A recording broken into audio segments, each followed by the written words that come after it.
कहानी एक ऐसे घर से जहां शादी का माहौल है, लेकिन टेंशन और शांति इतनी कि शादी का घर किसी जंग के मैदान जैसा दिख रहा था।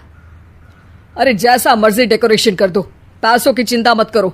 इतना पैसा जब लड़के वालों को दे दिया तो फूल वालों को देने में मुझे क्या दिक्कत है? अरे धीरे बोलो ना, साफ लग रहा है कि फ्रस्ट्रेटेड हो। अरे तुम तो चुप ही रहो। एक बेटी संभाल नहीं पाई। सारा दिन मैं काम पर जाता था, सोचता था घर पर बच्चों को अच्छे से संस्कार मिल रहे होंगे, लेकिन नहीं, मैडम को तो अपनी किटी और फैशन से फुर्सत मिले तब ना। माँ चुपचाप वहां से चली जाती है। समझ में नहीं आता कि आखिर शर्मा खानदान में हो क्या रहा है। कल तक चिड़िया सी फुदकने वाली शीना की शादी यूं अचानक एक मोटे काले लड़के से क्यों हो रही है? शीना कमरे में हाथ में गुड़िया लिए बोलती है, मेरे साथ जो हो रहा है ठीक हो रहा है। तुम तो सब जानती हो, साहिल मेरे लिए भगवान है। अब जब वो ही नहीं मिला तो फिर कोई भी हो, जिंदगी ही तो जीनी है, जी लेंगे। बाहर शीना की बुआ किसी से बात करती है। अरे मोटा नहीं, उसे तो खाते पीते घर का कहते हैं। अब ओबेरॉय का नाम भी किसी को बताने वाली बात है। उनका इकलौता लड़का तो करोड़ों की सामी तो है ही। अरे हमारी शीना बिटिया तो रानी बनेगी, रानी। इन सब के बीच कहीं कोने पर शीना हाथ में मेहंदी सजाए बैठी थी और आंखों में आंसू सजाए।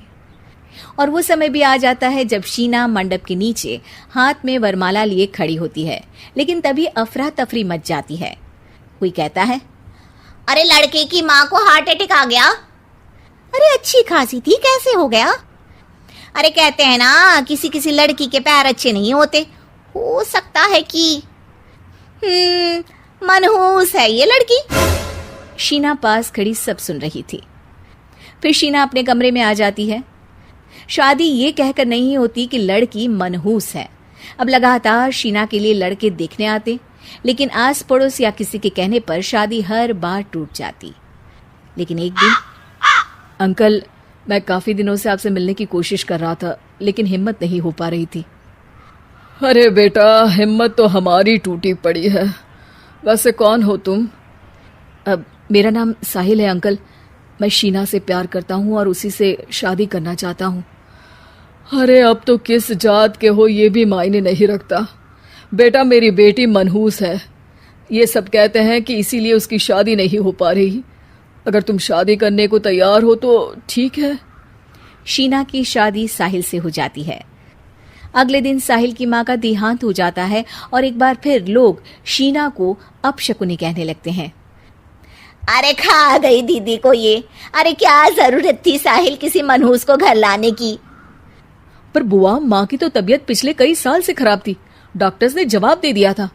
क्या पता ये भी उनका सौभाग्य हो कि वो बहू का मुंह देख पाई।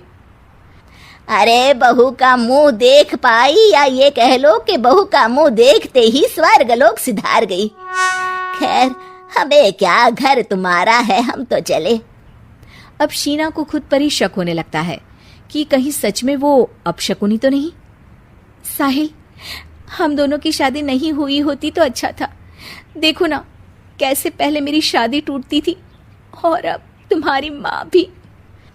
अरे ऐसा कुछ नहीं होता शीना, अपशकुनी वगैरह कुछ नहीं होता। ये सब तो ईश्वर के खेल हैं। वो शादी तुम्हारी इसलिए टूट गई क्योंकि तुमको मेरी पत्नी बनाना था, और माँ का जाना तो तय था। वो काफी बुजुर्ग थी, साथ ही एक ऐसी बीमारी से जूझ रही थी जिसमें डॉक्टर्स भी उन्हें नहीं बचा पाते। शीना साहिल की बात सुनकर तसल्ली कर लेती है और वहां से चली जाती है। अगले दिन, शीना, अरे ओ शीना। क्या हुआ? उफ, कहीं फिर मेरी वजह से कोई नुकसान? अरे नहीं नहीं शीना, तुम जानती हो, जिस प्रॉपर्टी के केस को हम बरसों से लड़ रहे थे उस पर फैसला आ गया, वो भी हमारे हक में। अब हम करोड़पति हो गए शीना। शीना शांत रहती है। अरे क्या हुआ? करोड़ पत्नी बनकर तुमको खुशी नहीं हुई? शीना की आंखों में पानी आ जाता है। चलिए जी, कुछ तो अच्छा हुआ मेरी जिंदगी में आकर आपके साथ। साहिल शीना को गले लगाकर कहता है, मेरी नई नौकरी भी तुम्हारे ही आने से लगी। ये प्रॉपर्टी का केस जीता, सब कुछ तो तुम्हारे आने के बाद ही हुआ। फिर तुम मनहूस कैसे? ये सुनकर शीना खुश हो जाती है।